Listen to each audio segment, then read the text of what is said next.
Di meja para pembuat kebijakan, bencana kerap direduksi menjadi angka. Namun, di lapangan, bencana memiliki wajah kemanusiaan. Tangisan bayi yang kehabisan susu, lansia yang kehilangan obat, dan ibu hamil yang menanti pertolongan.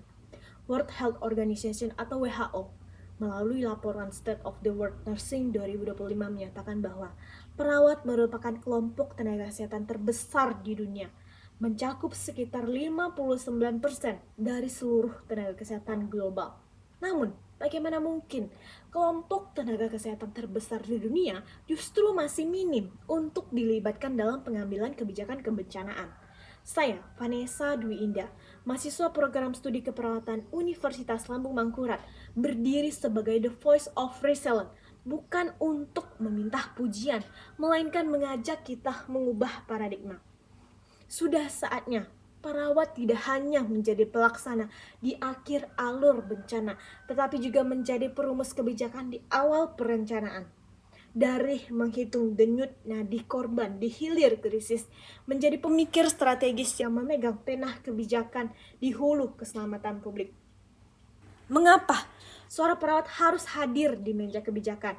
Karena tanpa perspektif keperawatan, sistem mitigasi bencana akan kehilangan sisi kemanusiaannya. Perawat mampu menghadirkan kebijakan yang inklusif, humanis, dan berbasis data. Pertama, mitigasi yang inklusif. Perawat dapat menerapkan pre-disaster health mapping, yaitu pemetaan kesehatan masyarakat sebelum bencana terjadi. Dengan demikian, tim evakuasi akan mengetahui kelompok rentan yang harus diprioritaskan, beserta kebutuhan medisnya. Inilah mitigasi yang tidak meninggalkan seorang pun. Kedua, pendekatan yang humanis. Keberhasilan penanggulangan bencana bukan hanya diukur dari banyaknya tenda yang berdiri, tapi dari bagaimana martabat manusia tetap terjaga.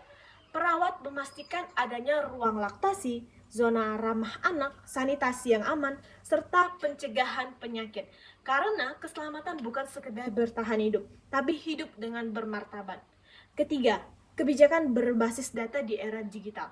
Saya mengusulkan Nursing Disaster Command Dashboard, sebuah pusat kendali yang mengintegrasikan data dari BMKG, BNPB, Satu Sehat Kementerian Kesehatan, rumah sakit, puskesmas, dan sistem logistik nasional.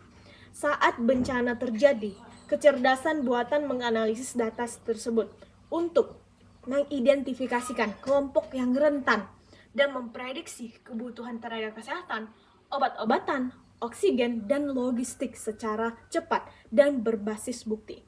Dengan dashboard ini, distribusi bantuan tidak lagi didasarkan pada perkiraan, melainkan pada data klinis yang akurat.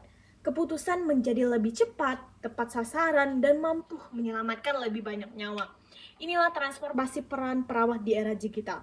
Bukan hanya pelaksana pelayanan kesehatan, tapi juga mitra strategis pemerintah yang menerjemah data dari kebijakan dan informasi menjadi tindakan penyelamat.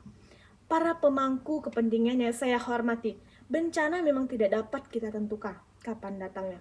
Namun, cara bangsa ini merespon bencana adalah pilihan kebijakan yang kita ambil hari ini.